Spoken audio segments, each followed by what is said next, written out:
দীপদা আবারও সানডে সাসপেন্সে তোমাকে শুনতে পাবো আমরা এই সপ্তাহে, এবং একটা খুব দারুণ চরিত্র পরাশর বর্মা। পরাশর বর্মাও একজন গোয়েন্দা, কিন্তু তোমাকে জিজ্ঞেস করবো যে ফেলুদা, ব্যোমকেশ বা যেগুলো আমাদের ভীষণ পপুলার গোয়েন্দা চরিত্র আছে তাদের থেকে কিভাবে তুমি আলাদা করে দেখছো? দেখো, ফেলু এবং ব্যোমকেশ বললেই আমরা যে ক্লাসিক বাঙালি ডিটেকটিভদের কথা ভাবি এবং যাদের ছবি মাথায় আসে, প্রথম কথা হচ্ছে পরাশর বর্মাকে নিয়ে কোনো ছবি শুরুতেই মাথায় আসবে না। কারণ এই মুহূর্তে আমার যতদূর জানা যে পরাশর বর্মা এতটাও কাল্ট কোনো চরিত্র বা গোয়েন্দা চরিত্র হয়ে উঠতে পারেনি।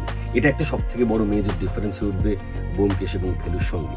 আরও একটা ব্যাপার, আমার মনে হয় যে ফেলু এবং ব্যোমকেশ এরা দুজন যতটা কি বলবো, কেসটা সলভ করতে গিয়ে যতটা বুদ্ধি বা মগজ ব্যবহার করে, পরাশর কিন্তু পুরোপুরি ইনস্টিংক্টে চলে না।